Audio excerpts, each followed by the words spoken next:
Ever wonder what it takes to create some real curb appeal? Well, we're going to give you some details here this morning. And Mark, curb appeal is important. Not only aesthetically, it looks great, but when it comes to maybe getting a house ready for resale, it's critically important, isn't it? It is, and we learned that a long time ago with realtors. Actually, if realtors have a home that looks incredible on the inside, but the outside doesn't quite reflect that, they either suggest that their client contact us, or actually we've been contacted by a lot of realtors directly. Huh. Well, Stuart and Susan Church are the homeowners here in South Bend. They're near the airport. And a little history here, Mark. Can you please, on this homestead? It's been a work in progress for some time. Well, when you pull up here, it looks like a brand new house. It does. It's beautiful. And it is a brand new house, but it is a huge renovation. And both of Susan and Stuart, they were heavily involved doing the work themselves. And what I understand, it was like a 16, 17-year project going on here. I bet they have a healthy marriage. What do you think? They have to, if they've been working together as a team like that for a long time. I know they have a healthy baby Great Dane, and that Great Dane is full of energy, right? She sure is. And she likes being out of doors, and the reason we bring that up is because the Great Dane had a lot to do with the choice of the ground cover here today. Yeah, absolutely. We've got 3 dogs which are residing here, and not only the dogs, but we've got a lot of big shade trees that produce leaves, and bark ground cover just simply was not an option. The dogs, if they would go running through the beds, that bark would have gone flying. And so the stone works out really well for the large dog breeds, and then also it's very easy to get leaves out of during the fall. You can just use a leaf blower and blow those leaves right off of the stone ground cover. It looks beautiful. It really does. Thank you. And Mark, how about some more detail about what you've done here today? Well, to the viewers right there, Craig, is one of our beautiful hydrangeas. Love the gorgeous, huge blue flowers that it's producing. Wow. And this not only blooms now, it'll continue blooming. You can see some new flower buds which are starting to appear here. And we've positioned it here because it only gets to be about 3-4 feet in height and about the same in width. Want to keep it below the base of the light fixture. Blue is always a rarity, isn't it? It in your is, landscaping? and so for that reason it's prized. Yeah, it stands out. What's this? This is our chocolate snake root, beautiful deep burgundy colored leaves, fine serrated edges, and develops flowers in the springtime, and that's where it gets its name, Craig, snake root, because it has these spikes of long white flowers which kind of have a snake-like resemblance. Beautiful flowers and beautiful coloration. Now you put a lot of new varieties in here, we see, but this land is really just, man, covered with old trees. A very nice stately type of look, and that's the appeal here. It is, for the future homeowners. You go into a new neighborhood where it used to be a farm field and that, and you just don't have those trees. Hey, a nice work here too. Well, with thank you. Nice touch. This is our slender Hinoki cypress. Does a great job of naturally shaping itself. It's very tall, slender, just like its name, and like for it to get up eventually 8-9 feet in height. We really don't have to worry about the width. This does not get much wider than 3 to 4 feet in width. What else along the way here, Mark? Well, Craig, part of the architectural features here with the house, we've got this large window in the front and then kind of a blank canvas on each side. And so we've got some balance and symmetry going on to the viewers right here. This is an oak leaf hydrangea, another flowering hydrangea, working with a lot of shade-loving plants because of all the large trees. This produces large clusters of white flowers later on in the season.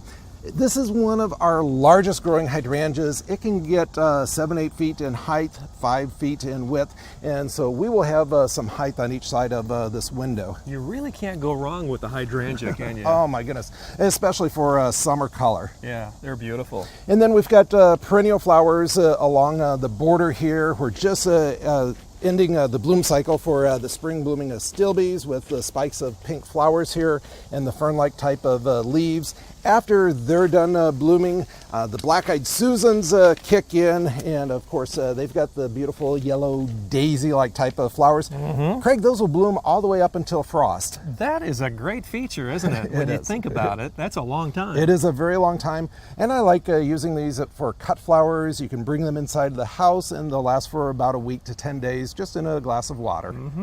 Now, stepping up a little bit closer to the front entry, what do you have going on here? We are flanking the front entrance with a couple of pyramidal boxwoods, and these are perfect here for accenting the entrance. They don't get overly large, and what this does is tie in with the globe boxwood, which we've got underneath the base of the window.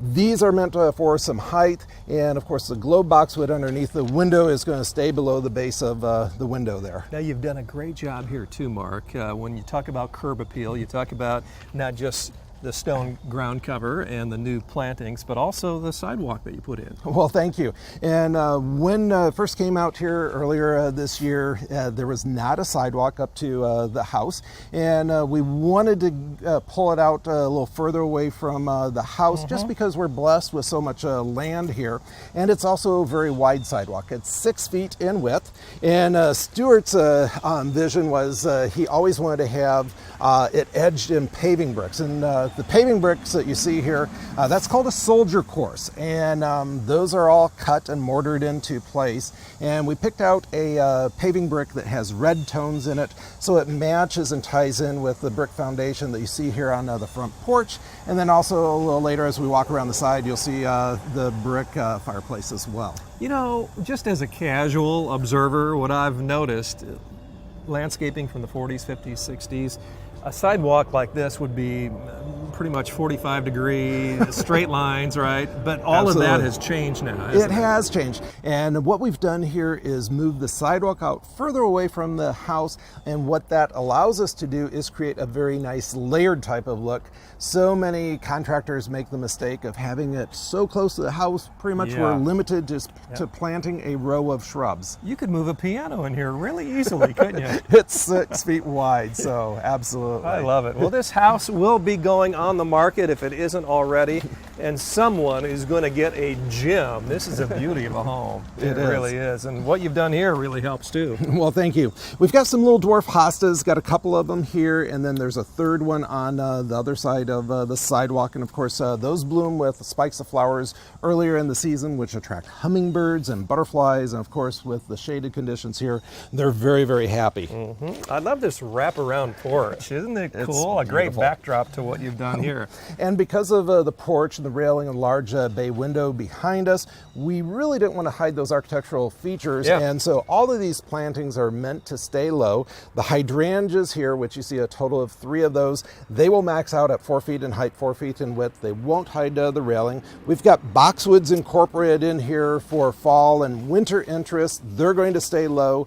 And also, you know, this house has a lot of amazing details on it. I love the brick here, and we just didn't want to hide that. And so we kept it nice and open. 20 years from now, you're still going to be able to see and appreciate not only the railing, but you'll be able to see the brickwork as well. So we'll be back in 20 years is what you're saying, to do another update, huh? Possibly. Would that be fun? It would be fun.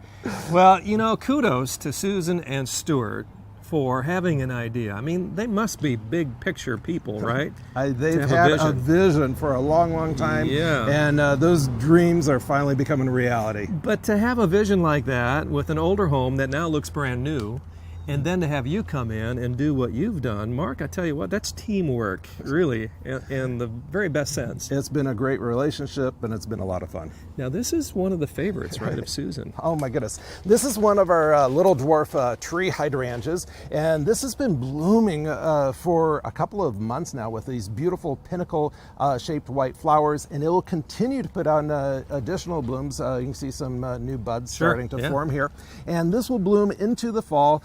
These white flower heads actually will turn kind of pinkish tones, and then late in the fall when we start having some frost and that, they're going to be a real rich, deep burgundy color, which will look absolutely beautiful with the gray for the exterior of the house. I can tell you are genuinely excited about what's happened here, aren't you? Well, I am.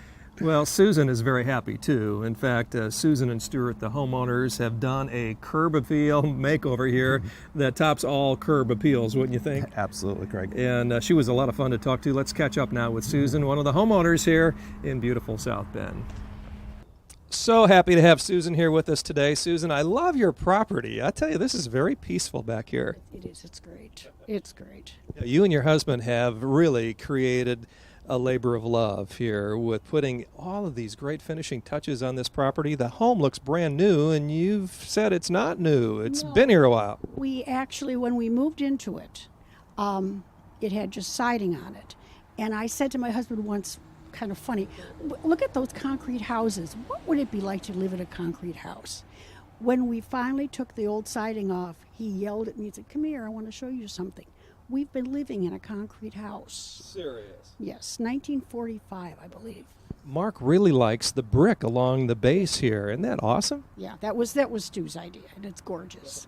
And I like, too, the tree on the end. That's your favorite. That's my favorite, the hydrangea.